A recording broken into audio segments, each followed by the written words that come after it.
शिवाजी कोण होता 1988 ला प्रकाशित झालेलं हे पुस्तक पण आजही यावरून सतत वाद पाहायला मिळतो। असाच वाद आता सुद्धा सुरू झालाय। नेमकं काय घडलंय, हा वाद का सुरू झालाय, पाहूयात आजच्या ऑन पॉइंट मधून। नमस्कार, मी शीतल आणि तुम्ही पाहताय ऑड इव्हन।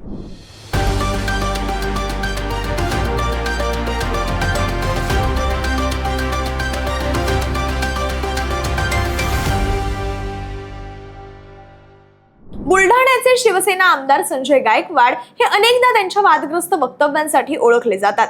आता नव्या वादाचं मुख्य कारण म्हणजे त्यांनी शिवाजी कोण होता या पुस्तकाचे प्रकाशक प्रशांत आंबी यांना केलेली अश्लील शिवीगाळ आणि दिलेली जीवे मारण्याची धमकी। एका व्हायरल ऑडिओ क्लिप मध्ये गायकवाड यांनी पुस्तकाच्या शीर्षकावर तीव्र आक्षेप घेतलाय। त्यांच्या मते छत्रपती शिवाजी महाराजांचा उल्लेख हा एकेरी म्हणजेच शिवाजी असा करणं हा अनादर आहे। या संतापातून त्यांनी प्रकाशकांना घरात घुसून मारण्याची, जीभ कापण्याची आणि पानसरेंची जी अवस्था झाली तशीच तुझीही करू अशा प्रकारच्या धमक्या दिल्याचा आरोप आहे। लोकप्रतिनिधी म्हणून वापरलेली ही भाषा आणि दिलेली धमकी यामुळे गायकवाड राज्यभरातून टीकेचे धनी ठरलेत। या वादाची सुरुवात झाली एका साध्या प्रसंगातून आणि तो म्हणजे लग्न सोहळा। अमरावती इथे एका अधिकाऱ्यांनी आपल्या भाचीच्या लग्नात या पुस्तकाच्या 500 प्रती भेट म्हणून वाटण्यासाठी मागवल्या होत्या। असं सांगितलं जातंय की या लग्नाला गायकवाड यांच्या पत्नी सुद्धा उपस्थित होत्या आणि तिथेच त्यांना हे पुस्तक मिळालं। यानंतर या पुस्तकाचं शीर्षक पाहता संजय गायकवाड यांचा पारा चढला। पुस्तकाचे प्रकाशक प्रशांत आंबी यांच्या म्हणण्यानुसार मध्यरात्रीच्या 12:51 गायकवाड यांनी त्यांना फोन करून सुमारे 9 मिनिट अत्यंत खालच्या स्तरावर जाऊन शिवीगाळ केली।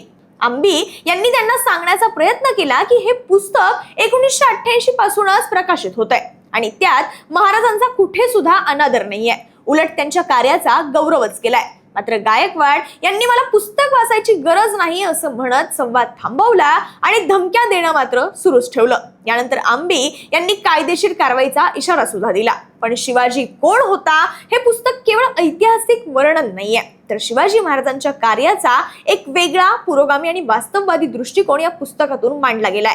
यात शेतकऱ्यांबद्दलची धोरणं, स्त्रियांकडे पाहण्याचा दृष्टिकोन आणि पर्यावरणाशी संबंधित भूमिका याबद्दल लिहिण्यात आलंय। हे पुस्तक 18व्या आवृत्तीपर्यंत पोहोचलं असून 24 भाषांमध्ये अनुवादित झालंय, म्हणजेच समाजात त्याला एक व्यापक मान्यता सुद्धा मिळालेली दिसतेय। मात्र अनेकदा विरोधकांचा आक्षेप हा मुख्यतः शीर्षकावरच केंद्रित असतो। पुस्तकातील विचारांना तर्काने खोडून काढणं कठीण जात असल्यानं भावनिक मुद्दे पुढे केले जातात असा आरोप प्रकाशकांनी केलाय। या प्रकरणाला अधिक गंभीर वळण मिळालं ते ऑडिओ क्लिप व्हायरल झाल्यानंतर।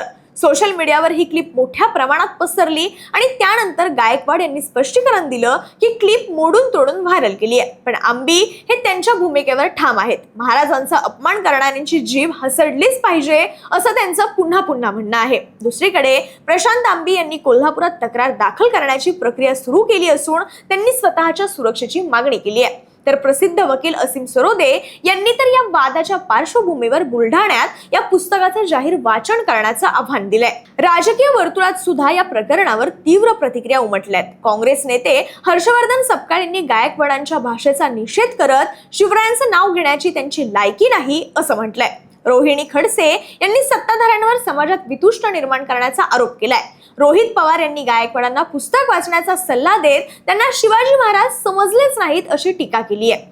गोविंद पानसरे यांच्या सून मेघा पानसरे यांनी गायकवाडांच्या वक्तव्याचा निषेध करत आधी पुस्तक वाचावं असं आवाहन केलंय। तसंच मंत्री राधाकृष्ण विखे पाटील यांनी जुन्या वादात न जाण्याचा सल्ला दिलाय। या संपूर्ण प्रकरणातून एक मुद्दा समोर येतो, तो म्हणजे इतिहासाकडे पाहण्याची सोयीस्कर वृत्ती। ऐतिहासिक महापुरुषांविषयी आदर असणं हे स्वाभाविक आहे, पण त्यांचा अभ्यास करताना प्रश्न विचारणं, विविध पैलू समजून घेणं आणि वैचारिक चर्चा करणं सुद्धा तितकंच आवश्यक आहे। मतभेद असणं हे चुकीचं नाहीये, पण ते व्यक्त करण्यासाठी धमकी, हिंसा किंवा शिवीगाळ याचा आधार घेणं हे मात्र नक्कीच चुकीचं आहे। शिवाजी कोण होता या पुस्तकावरून पुन्हा एकदा पेटलेला हा वाद आपल्याला हेच दाखवून देतोय की अनेकांना इतिहास समजून घेण्यापेक्षा त्यावर प्रतिक्रिया देण्याची घाई असते। या सगळ्या प्रकरणावर तुम्हाला काय वाटतं, कमेंट बॉक्समध्ये व्यक्त व्हा आणि ऑड इव्हनला सबस्क्राईब करायला विसरू नका।